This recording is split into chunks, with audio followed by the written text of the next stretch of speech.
सवाल है लो क्या है। जवाब है लो एक है। सवाल है हम यहाँ क्यों इकट्ठा हुए हैं। जवाब है हम यहाँ हमारे अनंत रचयिता का ध्यान एवं उनसे प्रार्थना करने के लिए इकट्ठा हुए हैं। अब हम और हमारे गैलेक्टिक कन्फेडरेशन के सभी भाई बहन, मास्टर हीलर रेश, गार्जियन एंजल्स, काउंसिल मेंबर्स और पूरे ब्रह्मांड में जितने भी दिव्य सभ्यताएं हैं जो उस एक अनंत रचयिता के प्रेम और रोशनी में अपनी सेवाएं प्रदान करते हैं, उन सबको हम आज इस मेडिटेशन में शामिल होने के लिए निवेदन करते हैं और उन सब का आह्वान करते हैं।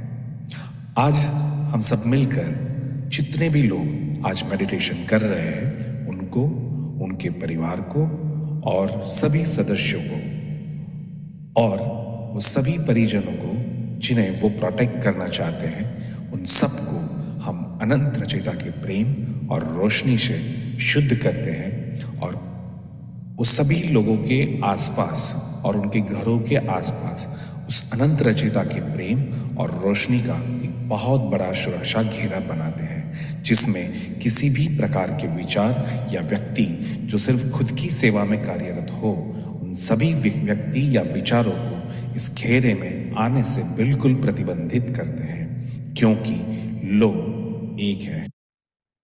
लॉ ऑफ वन यानी एक का कानून या एक का ज्ञान। यह इसका 34वां सत्र है जो कि मार्च 4 को 1981 को रिकॉर्ड किया गया था। दोहराया जाता है कि इस किताब द्वारा दी गई सभी सूचनाएं और जानकारियां आप मान भी सकते हैं, जान भी सकते हैं, नजरअंदाज भी कर सकते हैं और सिरे से खारिज भी कर सकते हैं, क्योंकि ये आपकी फ्री विल है जो कि अनंत रचयिता द्वारा आपको दी गई है। हम राह हैं, राह कहते हैं हम राह हैं। हम आपका एक अनंत रचयिता के प्रेम और प्रकाश में स्वागत करते हैं। अब हम बातचीत करते हैं। डॉन कहते हैं आपका बहुत बहुत धन्यवाद। अब हम सामान्य पूछताछ शुरू करेंगे। आपने पहले कहा था कि अनंत बुद्धिमानिता की 8वीं घनत्वता के स्तर को यदि कोई व्यक्ति भेज दे तो वह किसी भी समय या स्थान पर अपनी कटाई अपनी इच्छा अनुसार कभी भी करवा सकता है, बेशक वो एक चक्र के दौरान जी रहा हो। जब 8वीं स्तर में किसी का प्रवेश होता है तो इस स्तर में प्रवेश करने वाले व्यक्ति को क्या अनुभव होने चाहिए, क्या आप मुझे ये बता सकते हैं। रा कहते हैं प्रत्येक व्यक्ति का अनंत बुद्धिमानिता को देखने का अनुभव अलग होता है। ये अनुभव असीम आनंद से लेकर आपके जीवन में दूसरे की सेवा के लिए एक मजबूत समर्पण तक हो सकता है।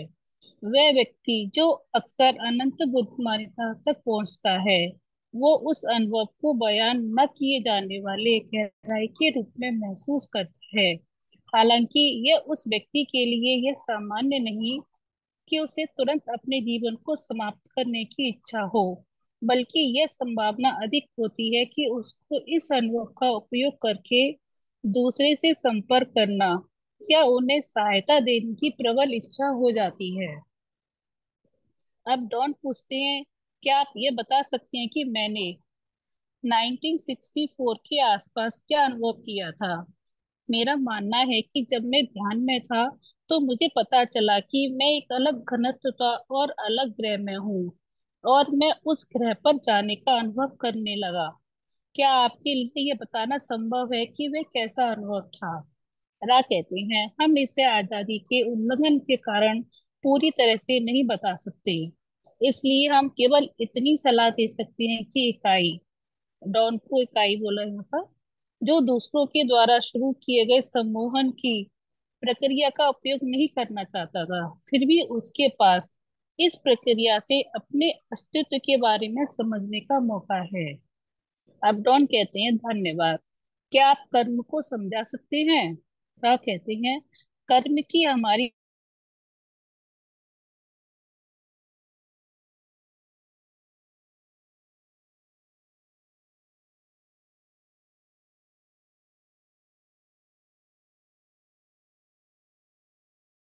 सविता दीदी, मेरा नेटवर्क प्रॉब्लम है या वहीं से सीमा जी का? मुझे भी आवाज नहीं आ रही है। नहीं नहीं, उनका स्टिल है, शायद नेट प्रॉब्लम है उनकी। हाँ। अपन 2 मिनट वेट करते हैं, नहीं तो आप कंटिन्यू कर सकते हैं क्या? रीडिंग ही करना है ना? जी हाँ, जी हाँ। पीडीएफ भी सामने ही है। जी। जरूरी नहीं है आपको। आ गई शायद, देखते दो हैं। मिनट वेट कर लेते हैं। जी। हाँ जी, आउट हो गई हम्म। हूँ। हाँ। ठीक है। आ कोई गई। बात नहीं सीमा जी, आप कंटिन्यू कर सकते हैं। अच्छा, मेरा नेट चला गया था क्या? जी हाँ, जी हाँ। हाँ। कोई बात नहीं, आप कंटिन्यू करिए, कंटिन्यू करिए आप। ओके, कहाँ तक सुना था सर? या आप 34.4 से डॉन धन्यवाद, क्या आप कर्म को समझा सकते हैं? यहाँ से आप स्टार्ट कर सकते हैं। ठीक है। नहीं नहीं, एक डॉन। मिनट एक मिनट, इसके पहले 34.3 से, अच्छा। इसके ऊपर आप और। डॉन कहते हैं क्या आप ये बता सकती हैं कहाँ से? जी हाँ, जी। ठीक है। डॉन कहते हैं क्या आप बता सकते हैं कि मैंने 1964 के आसपास क्या अनुभव किया था? मेरा मानना है कि जब मैं ध्यान में था तो मुझे पता चला कि मैं एक अलग घनत्व था और अलग ग्रह में हूँ, और मैं उस ग्रह पर जाने का अनुभव करने लगा। क्या आपके लिए ये बताना संभव है कि वे कैसा अनुभव था? रा कहते हैं हम इसे आजादी के उल्लंघन के कारण पूरी तरह से नहीं बता सकते हैं, इसलिए हम केवल इतनी सलाह दे सकते हैं कि इकाई, डॉन को बोला इकाई यहाँ पर, जो दूसरों के द्वारा शुरू किए गए सम्मोहन की प्रक्रिया का उपयोग नहीं करना चाहता था, फिर भी उसके पास इस प्रक्रिया से अपने अस्तित्व के बारे में समझने का मौका है। और डॉन कहते हैं धन्यवाद, क्या आप कर्म को समझा सकते हैं? रा कहते हैं कर्म की हमारी समझ वह है जिसे जड़त्व कहा जाता है, यानी कि वो क्रिया जिसकी अवस्था में कोई परिवर्तन नहीं होता है। वे क्रियाएं जो गति में होती हैं, संतुलन के तरीकों का उपयोग करते हुए तब तक जारी रहती हैं जब तक कि नियंत्रण या उच्च सिद्धांत के रूप में इसमें कोई ब्रेक या रुकावट लागू नहीं होती। इस जड़त्व के क्रिया को जो रोकता है उसे क्षमा या माफी कहा जा सकता है। ये दो अवधारणाओं को एक दूसरे से अलग नहीं किया जा सकता, यानी कि वे अविभाज्य होती हैं। डॉन पूछते हैं यदि कोई व्यक्ति एक जीवन में एक कर्म बना लेता है तो क्या प्रोग्रामिंग होती है जो कभी कभी होती है, ताकि वो उस माध्यम का अनुभव कर सके जो उसे उस बिंदु तक पहुंचाता है जहां वो माफी मांगने में सक्षम हो सके, जिससे कर्म को कम किया जा सके? तो रा कहते हैं सामान्य तौर पर यह सही है, हालांकि दोनों पक्ष किसी भी समय समझदारी से, स्वीकृति से और क्षमा की प्रक्रिया के माध्यम से इस पैटर्न में सुधार कर सकते हैं। यह किसी भी जन्म के पैटर्न में किसी भी बिंदु पर सच है। इस प्रकार जिसने किसी कार्य को गति दी है वह खुद को माफ कर सकता है और फिर कभी उस गलती को दोबारा ना करके उस पर ब्रेक या रोक लगा सकता है, जिसे आप कर्म कहते हैं। डॉन कहते हैं धन्यवाद, क्या आप मुझे पिछले सत्र के उन माध्यमों के उदाहरण दे सकते हैं कि किस किस क्रिया से सीखा जा सकता है? क्या आप मुझे ऐसे माध्यम का उदाहरण दे सकते हैं जिससे मैं अपने भविष्य में सीख सकूं? तो रा कहते हैं हमने गौर किया है कि आप लोगों की रुचि दुख के माध्यम में ज्यादा है। ये अनुभव आपके आसपास के लोगों में काफी आम है। दुख शारीरिक भी हो सकता है, ज्यादातर ये मानसिक और भावनात्मक होता है।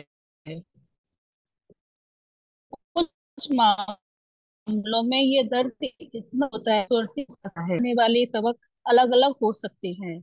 इन सब में सब्र, सहनशीलता और दूसरों के प्रति प्रेम पूर्ण व्यवहार करने की क्षमता शामिल होती है। बहुत बार भावनात्मक दुख के रूप में माध्यम लग जाते हैं, चाहे वे किसी चाहने वाले की शारीरिक रूप से मृत्यु हो या कोई अन्य दिखने वाले नुकसान हो।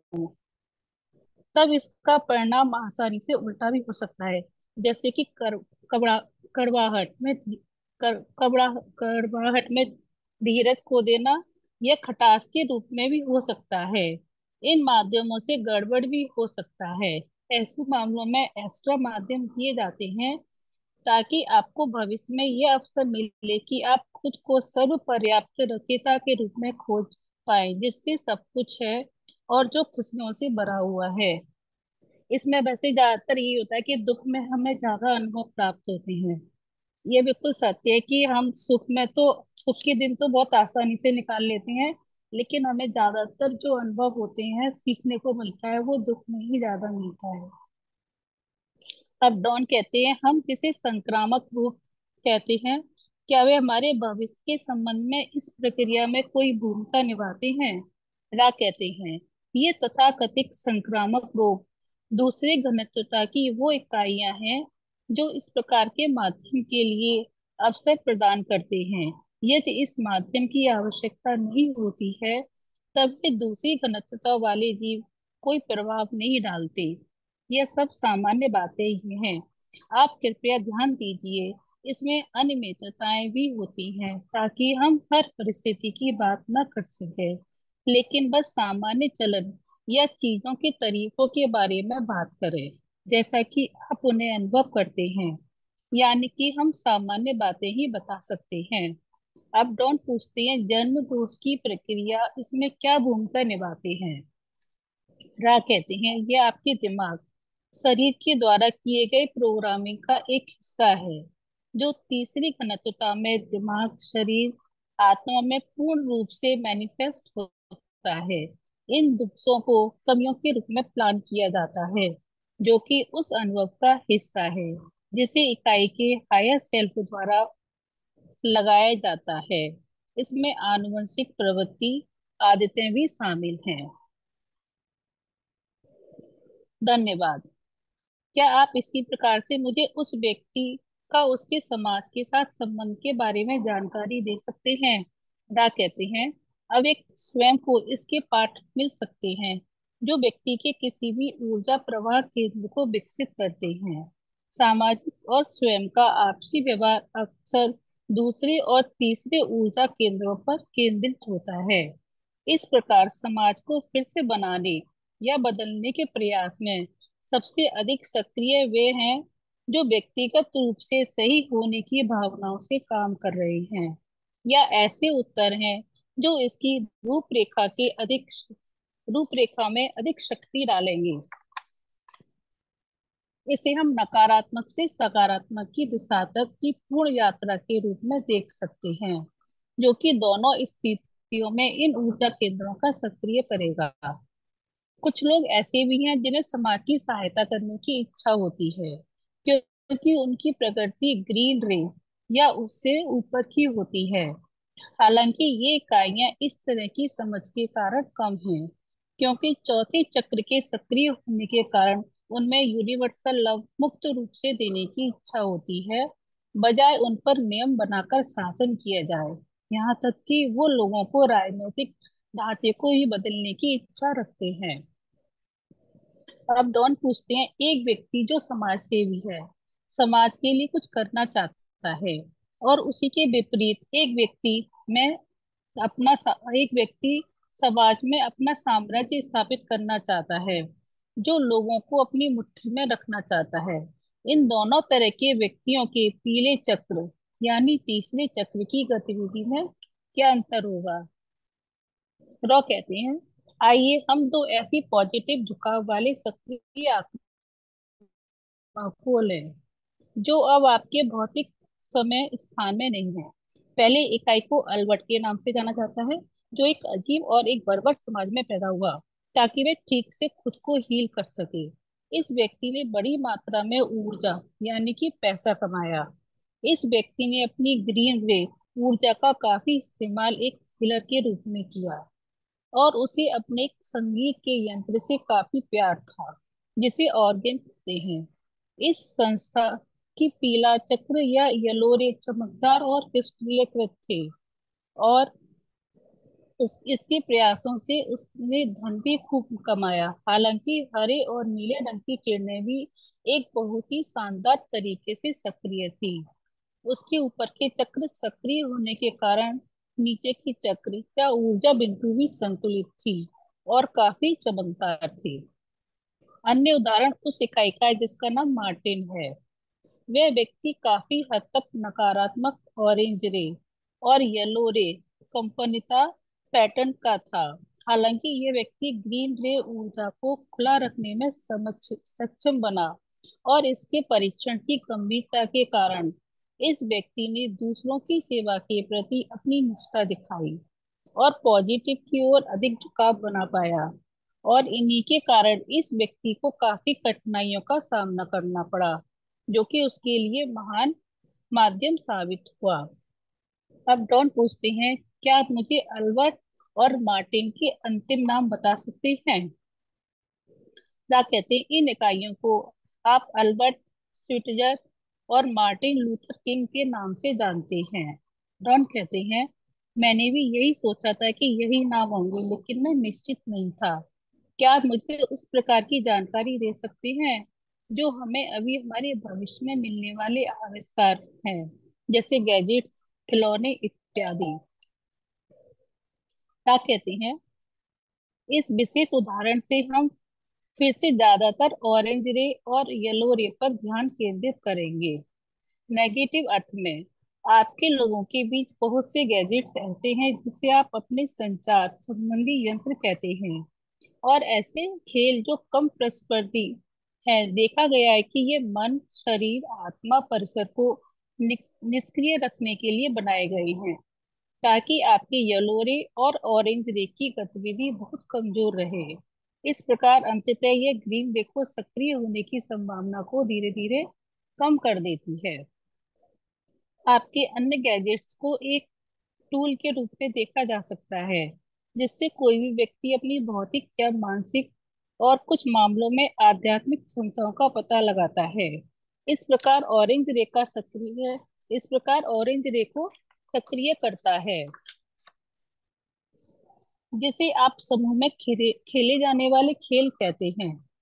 और अन्य तरह के गैजेट्स, जैसे कि आपके यातायात के साधन, इसे शक्ति प्रदर्शन के भावना के रूप में देखा जाता है, विशेष रूप से दूसरों पर शक्ति प्रदर्शन या एक समूह द्वारा दूसरे समूह पर शक्ति प्रदर्शन।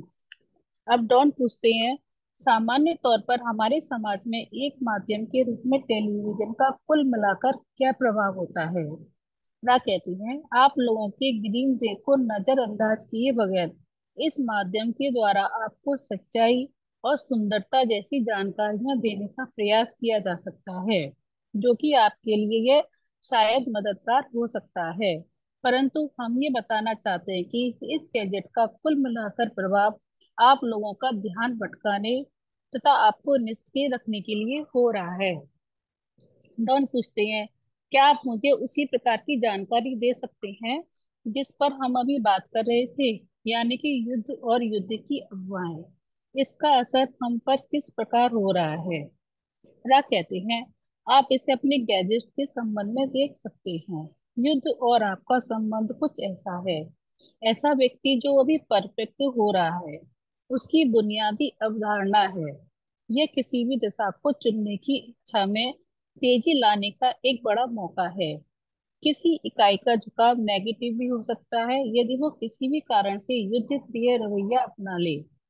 कोई खुद को युद्ध की स्थिति में पा सकता है, फिर भी उसका झुकाव पॉजिटिव की ओर हो सकता है, जिससे उसका उनका ऑरेंज और येलो रे सक्रिय होता है, और फिर अन्य लोगों को बचाने के लिए वीरतापूर्ण कार्य करके ग्रीन रे सक्रिय होता है। अंत में किसी इकाई का झुकाव काफी मजबूती से चौथी किरण की ओर किया जा सकता है यदि वो बिना किसी युद्ध प्रिय कार्य में शामिल हुए सार्वभौमिक प्रेम के सिद्धांत को व्यक्त करे। इस प्रकार वह व्यक्ति बहुत ही कम समय स्थान में एक सचेत इकाई बन सकता है। इसे एक दर्दनाक प्रगति के रूप में देखा जा सकता है। यहाँ ध्यान दिया जाना चाहिए कि आपके लोगों के बीच में सभी प्रगति के लिए एक बड़ा प्रतिशत हिस्सा, जिसे आप सदमा कहते हैं, वह एक माध्यम के रूप में काम करता है। अब डॉन पूछते हैं, आपने पिछले सवाल में तीसरी किरण शब्द का प्रयोग किया है, क्या वो वही शब्द है जिसका आप उपयोग करना चाहते थे? रा कहते हैं, हम ग्रीन रे बोलना चाहते थे, हमारी कठिनाई हमारे उस अवधारणा के कारण है जिससे हम ये मानते हैं कि रेड रे और वायलेट रे स्थिर हैं। इस प्रकार बीच में जो रे या चक्र है वो बदलते रहते हैं। उन्हीं को देख कर ही हमें सीनियरिटी का है। अब हम कटाई करने का प्रयास करते हैं। डॉन पूछते हैं, क्या रेड रे एक तीव्र रेड रे का इस्तेमाल एक इंडेक्स के रूप में किया जाता है जिसे सीनियरिटी पता चले, जिसने कई जन्म लिए हो, साथ ही साथ जिसका वॉयलेट रे भी तीव्र हो? क्या कहते हैं? ये आंशिक रूप से सही है।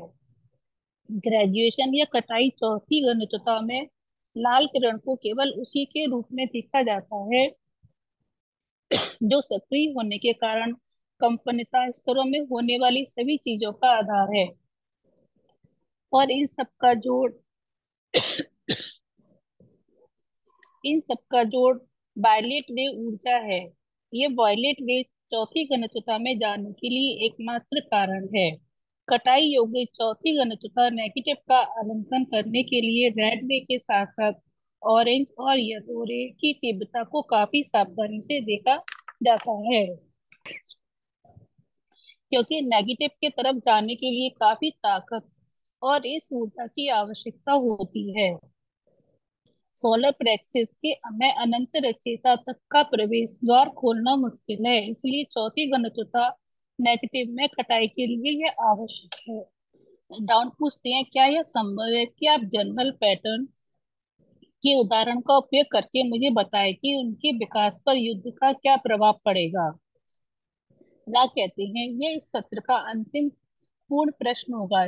आप जिसके बारे में बात कर रहे हैं उसे जॉर्ज के नाम से जाना जाता है, जिसकी पिछले जन्मों की प्रोग्रामिंग में एक पैटर्न या जरूरत बना था जो आपके समय स्थान में अपने जन्म में अनूठा था। इस इकाई का येलो रे काफी मजबूती से सक्रिय थी, जिसमें लगातार ग्रीन रे खुलती थी और कभी कभी ब्लू रे भी खुलती थी। हालांकि वो अपने युद्ध प्रिय प्रकृति के पिछले दर्दनाक अनुभवों के सांचे को नहीं तोड़ पाया।